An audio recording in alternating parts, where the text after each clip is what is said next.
The president of the World Bank has told the BBC that he is concerned about some of the loans China has been making to developing economies in Africa, pleading that $1 trillion debt deficit isn't something you can crawl out of. The grip China has on these developing nations has caused many of them to suffer under immense inflation to keep up with the interest payments, not to mention the drastic increasing in energy crisis. One could say some of the terms on the China loans are just astronomical, and I think they are designed so that the host country falls into default under their control. The IMF usually requires economic restructuring to address underlying issues as a condition for lending. This often includes austerity measures that cause struggles for the general population.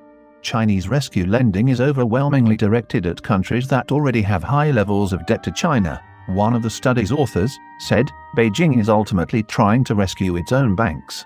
That's why it has gotten into the risky business of international bailout lending. About a third of China's major cities are struggling to pay just the interest on debts they owe, according to a survey by Rhodium Group, a New York-based research firm.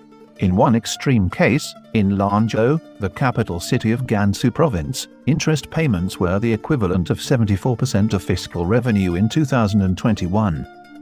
By taking into account Africa's needs, China has over the years funded the building of more than 10,000 kilometers of railways, nearly 100,000 kilometers of highways, 1,000 bridges and 100 cargo shipping ports, in addition to countless big power facilities, hospitals, and schools in the continent.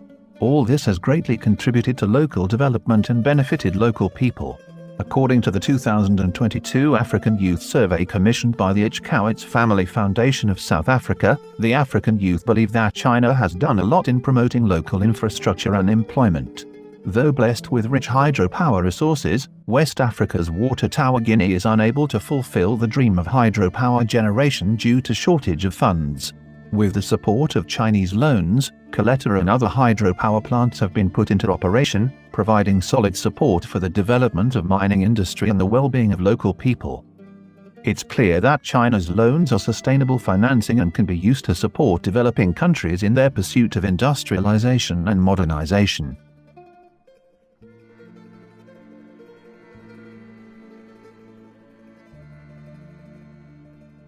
So to summarize, there are plenty of pros and cons to China's intervention.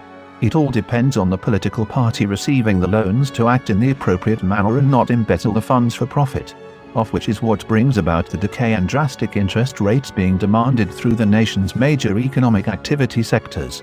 That's what cripples the opportunity.